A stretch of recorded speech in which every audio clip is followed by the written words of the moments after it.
여러분, 올해가 이제 얼마 남지 않았습니다. 분명 엊그저께에 2023년도가 시작된 것 같은데, 네, 벌써 12월 달이 이제 시작됐습니다. 여러분, 보통 12월 달이 되면 각종 모임과 송년회로 정신이 없죠.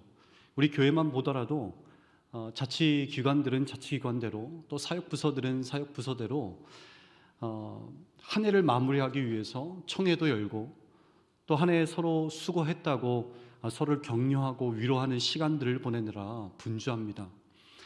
우리도 이 시간에 서로를 한번 격려해 보는 시간을 가져볼까요? 옆에 앉아 계신 분을 바라보면서 우리도 이렇게 한번 격려해 봅시다. 서로의 직분을 불러주시면서요. 올 한 해 고생 많으셨습니다.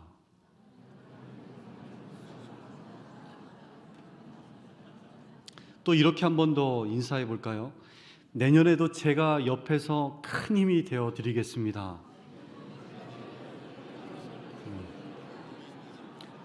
여러분, 서로들 약속하신 거예요. 내년에 혹시 어려운 순간들이 찾아올 때에 나랑 이 약속을 한 분을 찾으셔서 도와달라고 요청해 보시기 바랍니다. 여러분, 우리는 참 행복한 것 같습니다.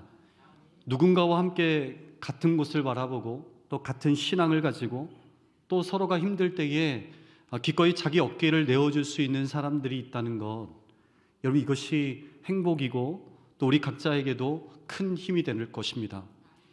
여러분, 오늘 본문에서도 보시면 이 베데스다에 함께 모여 있었던 사람들이 있었죠.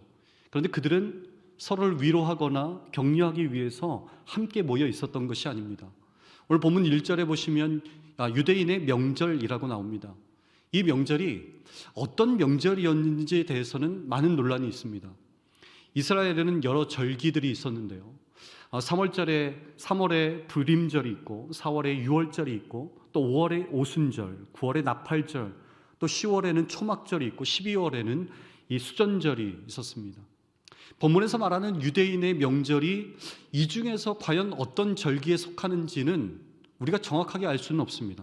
그러나 우리가 알 수 있는 분명한 사실은 명절은 많은 사람들이 함께 모이고 그리고 서로 기뻐하는 축제의 날이라는 것이죠. 우리나라 명절만 봐도 여러분 어떻습니까? 설레는 마음으로 각자의 고향으로 흩어지죠. 그래서 부모님을 만나 뵙고 그리고 일가 친척들을 만나서 넉넉한 마음을 채워서 다시 내 삶의 자리로 돌아와서 힘을 얻고 살아가는 겁니다. 물론 명절 증후군이라는 게 있어서 힘들어하는 분들도 많이 있지만 원래 취지가 그렇다는 거예요. 그러니까 명절이 가지고 있는 이미지, 그 느낌은 뭐냐면 정말로 행복하고 즐거운 날이라는 뜻이죠. 그런데 이스라엘은 우리와는 조금 다른데요. 그들은 절기가 되면 각자의 고향으로 흩어지는 것이 아니라 이스라엘의 중심인 이 예루살렘, 신앙의 중심이었던 이 예루살렘으로 모였습니다. 그리고 성전에서 하나님을 함께 예배하고 또 하나님 주시는 은혜를 누리면서 축제와 같은 날들을 그들이 함께 보냈던 것이죠. 그러니까 지금 그렇게 수많은 사람들이 예루살렘 곳곳에서 함께 모여 있었던 것입니다. 그런데 여러분, 주님께서 주목하신 곳은 그런 축제와 같은 곳이 아니었죠. 오늘 본문 2절에 보시면 주님이 주목하신 곳은 예루살렘에 있는 양문 곁 베데스다 못이라고 고백하고 있습니다. 여러분, 양문은 양의 문이라고 해서 예루살렘 북쪽에 있는 문이었습니다. 양문은 하나님께 제사할 때에 사용될 그 양들이 드나들었다고 해서 양문이라고 이름을 불렀던 것이죠. 그러기에 양문은 성전에서 가장 가까운 곳에 위치해 있었습니다. 바로 그런 양문과 예루살렘 사이에 오늘 본문에 의하면 무엇이 있었다는 거예요? 네, 베데스다라는 못이 있었다는 것이죠. 여러분, 베데스다는 자비, 긍휼, 은혜의 집이라는 뜻을 가지고 있습니다. 그리고 그런 베데스다를 못이라고 불렀다는 것은 헤엄칠 수 있을 정도의 깊이를 가지고 있는 그런 연못이었다는 것이죠. 바로 그런 베데스다 못에 일족의 작은 정자들이 5개 정도가 있었는데 거기에 어떤 사람들이 모여 있었다고 고백합니까? 3절에 보면 맹인과 다리 저는 사람들과 혈기 마른 사람들처럼 각종 여러 가지 병을 가지고 있는 사람들이 모여 있었다고 고백하고 있죠. 여러분, 매기는 앞을 제대로 볼 수 없는 사람을 말하고, 이 다리 저는 사람은 제대로 걸을 수 없는 사람을 말하는 것이고요. 이 혈기 마른 사람은 신체 일부가 마비된 사람들을 이야기하죠. 그리고 지금 이 베데스다 못에 모여 있었던 사람들은 하나같이 자기 힘으로는 제대로 움직일 수 없는 사람들이었음을 우리에게 보여주고 있는 것입니다. 여러분, 유대인의 명절날 수많은 사람들이 예루살렘 곳곳에서 하나님을 찬양하고 하나님이 베풀어 주신 은혜와 자비를 바라보면서 축제와 같은 인생을 살아가고 보내고 있었을 바로 그때에 정작 은혜와 자비의 집이라는 이름이 붙여져 있는 이 베데스다 못에 모여 있었던 사람들은요, 어떤 삶을 살아가고 있었습니까? 그들은 여전히 하나님의 은혜를 누리지 못한 채 절망의 끝자락에서 인생 역전을 꿈꾸며 모여 있었다는 것이죠. 여러분, 그들이 어떤 인생을 살아왔기에 이 베데스다 못 앞에서 인생 역전을 꿈꾸게 된 것일까요? 여러분, 그들이 살아낸 삶, 그리고 그들이 살아내고 있는 삶은 결코 쉽지 않은 인생이었습니다. 녹록하지 않은 삶이었을 겁니다. 무시당하고 죄인이라고 낙인 찍히고 어쩌면 가족에게까지 버림받은 삶이었을 겁니다. 그러기에 마지막 소망을 이 대대로 내려오는 이 베데스다 못의 전설에 자기 인생의 전부를 걸고 인생 역전을 꿈꾸게 된 것이죠. 여러분, 베데스다 못에 어떤 전설이 있었을까요? 이 베데스다 못은요, 간헐천이었다고 합니다. 이 간헐천이 뭐냐면 규칙적으로 어떤 뜨거운 물이 솟아오르는 것이 아니라 비규칙적으로 이 물이 솟아오르는 것을 말하는데요, 오늘날의 온천과 같은 거예요. 여러분, 우리나라에도 온천하면 유명한 두 곳이 있잖아요. 한 곳이 어디죠? 온천 상랑교회가 아름답게 세워지고 있는 부곡이죠. 그리고 다른 한 곳이 더 있습니다. 어딘지 아십니까? 어떻게 수안보를 아세요? 우리 동네 근처에 있는 수안보 있습니다.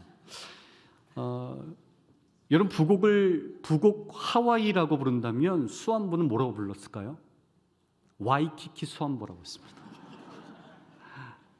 조선왕조 실록에 보면 태조 이성계가 이 피부병을 앓고 있어서 가끔씩 이 수안보에 와서 온천욕을 즐겼다고 해요. 그래서 치료했다는 기록이 있습니다. 여러분, 그래서 그런지 지금도 온천욕을 얼마나 많은 사람들이 좋아합니까? 지금 이곳 이 베데스다에도 그런 전설과 같은 이야기가 하나 있었던 겁니다. 그게 뭐였냐면, 천사가 물을 움직일 때에 먼저 들어가는 사람은 어떤 병을 가지고 있든지 간에 그 병이 다 치유된다는 그런 이야기였습니다. 그래서 수많은 병자들이 내가 그곳에만 들어갈 수 있다면 이 모든 것을 다 해결받고 내 인생을 찾을 수 있다는 소망을 가지고 있었죠. 여러분, 그 소망을 가지고 지금 이 베데스다에 수많은 병자들이 모여 있었던 것입니다. 여러분, 그만큼 그들은요, 절박했습니다. 그런 절박함과 답답함이 이 베데스다의 전설 앞에서 인생 역전을 꿈꾸게 만들었던 것이죠. 여러분, 그런 허무맹랑한 말을 진짜 믿고 그 자리에 모여 있었던 이들이 여러분 한심해 보입니까? 그러나 여러분, 이들만 인생 역전을 꿈꾸는 것이 아니죠. 우리도 각자의 인생 역전을 꿈꾸며 살아갑니다. 여기만 들어가면 내 인생이 확 필 텐데, 이것만 되면 모든 것이 해결될 텐데. 제가 창원에 와서 여러분, 그 창원 대로 있잖아요. 그 대로에 이렇게 가다 보니까 어느 날 그 토요일 날 저녁이더라고요. 사람들이 길게 줄 서 있는 거예요. 나중에 보니까 그게 뭐였냐면 로또 파는 그 집이었습니다. 토요일만 되면 거기에 장사진을 이룹니다. 내가 이것만 되면 내가 내 인생이 필 텐데. 여러분, 부모는 자녀가 태어나면 그때부터 성공의 동아줄이 될 만한 곳에 들여보내려고 전쟁을 시작합니다. 어린이집은 어디로 보내야 될지, 또 초등학교, 중학교, 고등학교, 대학교 이르기까지 자녀들을 좋다는 곳에 들여보내기 위해서 치열하게 살아가죠. 여러분, 우리가 그렇게까지 하는 이유는요, 거기만 들어가면 내 아들, 내 딸들의 인생이 시온의 대로를 걸어갈 것만 같아서 그렇죠. 내 아들만큼은, 내 딸만큼은 나와 같은 고생된 인생을 살아가지 않았으면 하는 마음들이 있기 때문에 이 아이가 여기만 들어갈 수만 있다면 그런 마음으로 우리가 그렇게 살아갑니다. 여러분, 저도 어렸을 때에 하도 공부를 못하니까요, 저희 어머니가 안 되겠다 싶었는지 시골에서 도시로 유학을 보냈어요. 근데 여러분, 정말로 거기만 들어가면 모든 것이 해결될까요? 여러분도 그렇게 살아보니까 해결이 됩니까? 사랑하는 여러분, 수많은 사람들은 양문을 통해서 하나님을 예배하기 위해 성전으로 올라갔을 겁니다. 그러나 베데스다 못에 모여 있었던 사람들은 그들 각자가 가지고 있는 그 연약함 때문에 성전으로 들어갈 수가 없었습니다. 왜냐하면 여러분, 이스라엘 백성들이 믿고 있었던 모세 오경에 보면 병을 가지고 있는 사람들은 부정한 사람들이기 때문에 결코 성전에 갈 수 없었죠. 물론 여러분, 양문을 통해서 성전에 들어갔던 사람들도 온전한 사람들은 아니었습니다. 겉으로 드러난 질병은 아니었지만 그들 역시도 해결되지 않은 죄의 문제를 가지고 있었습니다. 이런 죄의 문제를 해결받지 않고서는 여러분, 하나님 앞에 결코 설 수 없는 사람들이었죠. 그러나 그들이 그 성전에 올라가서 하나님 앞에 제사 드릴 때에 하나님의 자비하심으로 인하여서 그들이 죄사함을 받았고 온전히 회복됐던 것입니다. 그렇게 그들은 하나님의 은혜와 자비를 누리게 되었던 것입니다. 여러분, 그런 사람들 사이에 있었던 이 베데스다 못의 사람들, 그들이 자비, 은혜의 집이라는 뜻을 가진 이 베데스다 앞에 모여 있었음에도 불구하고 여러분, 정작 그들의 삶에는 하나님의 자비하십니다. 하나님의 은혜를 기대할 수가 없었습니다. 여러분, 그렇다고 해서 그들이 이 베데스다를 떠날 수 있었을까요? 그렇게 할 수도 없었죠. 만약에 물이 움직일 때 내가 먼저 들어갈 수만 있다면 내 인생이 변화되지 않을까? 어쩌면 여러분, 그들에게 마지막 보루, 마지막 희망은요, 이 베데스다뿐이 없었습니다. 그러게 그들은 오도 가도 못하는 거죠. 여러분, 우리 주변에도 그런 예들이 얼마나 많이 있습니까? 과거에 사법고시만 패스하면 출세할 수 있다고 생각했죠. 그래서 많은 사람들이 인생 역전을 꿈꾸면서 이 사법고시에 올인하는 경우가 많았습니다. 사법고시뿐만 아니라 이 서울대만 들어가면, 아니 대기업만 들어가면 지금의 모든 문제를 다 해결하고 행복하게 잘 살 수 있을 거라고 생각합니다.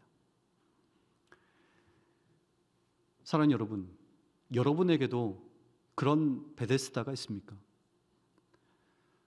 베데스다에 있었던 사람들은 베데스다 앞에서 성전으로 갈 수도, 그렇다고 해서 베데스다를 포기할 수도 없었습니다. 그들이 그 사이에서 이러지도 저러지도 못하고 있는 것처럼 여러분의 삶 가운데서도 이러지도 저러지도 못한 채 주저하고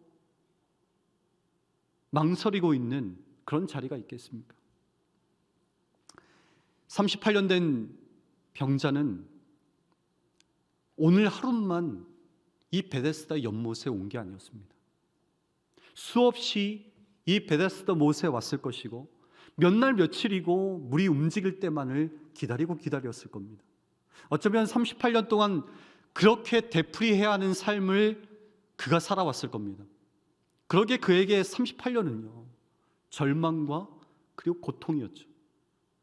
어떤 학자들은 이 38년이라는 단어를 주목해서 광야 38년의 삶과 같이 비교해 보기도 합니다.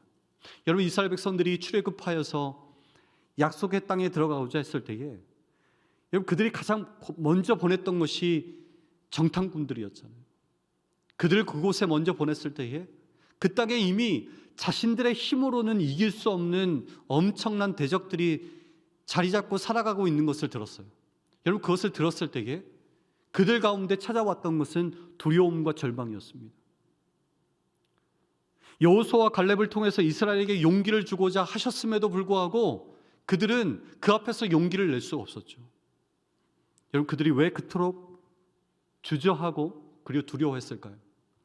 그들은 약속의 땅을 자기 힘으로 들어간다고 생각했기 때문이었습니다.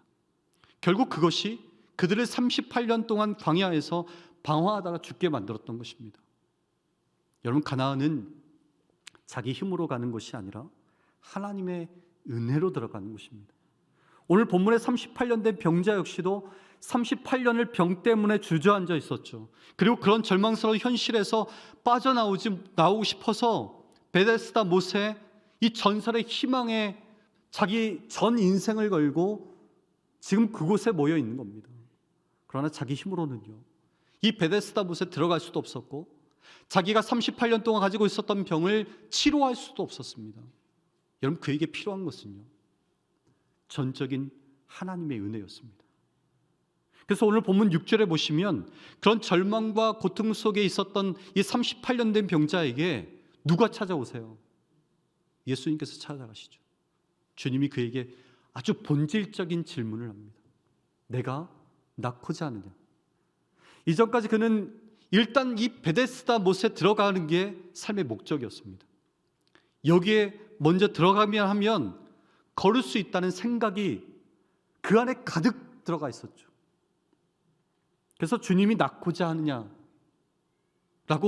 물어보셨을 때에도 베데스다에 들어갈 방법이 없다고 이야기한 겁니다.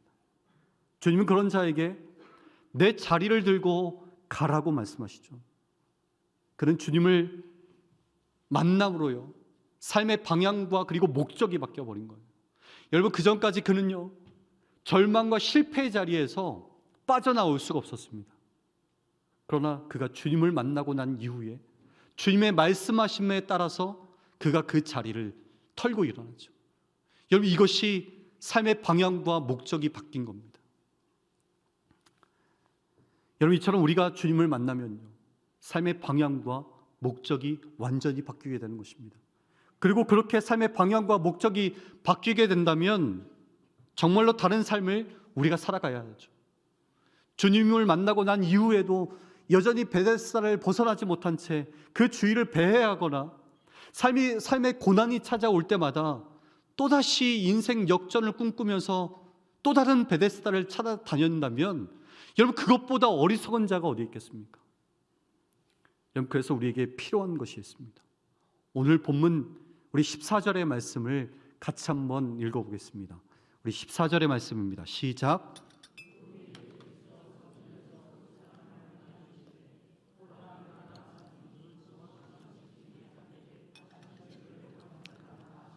아멘. 여러분, 고침을 받은 38년 된 병자가 자기를 고쳐주신 분이 누구인지 알았을까요? 그 순간에는 그가 자기를 고쳐주신 분이 누구인지 몰랐습니다. 그런데 그렇게 치료받은 그가 가장 먼저 달려간 곳이 어디였을까요? 성전이었습니다. 여러분, 이 사람은요, 38년 동안에 걸어본 사람이었습니까? 아니면 걸어보지 못한 사람이었습니까? 걸어보지 못한 사람이었죠. 그가 가고 싶은 곳을 가봤을까요? 가보고 싶은 곳이 있어도 가보지 못했죠. 그런 삶을 38년 동안 살아온 사람이 바로 이 사람이었습니다. 그럼 여러분, 그가 걷게 되었을 때에 가고 싶은 곳이 너무나 많지 않았을까요? 그럼에도 불구하고 이 사람이 주님을 만나고 치료함을 받고 나서 가장 먼저 달려간 곳은 성전이었습니다. 여러분, 그가 성전으로 달려간 이유는 무엇인지 우리가 잘 모릅니다.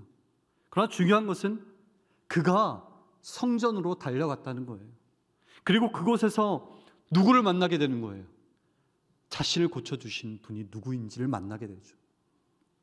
비로소 자기를 만나주시고 그리고 회복시켜주신 분이 누구이신지 정확하게 알게 된 겁니다.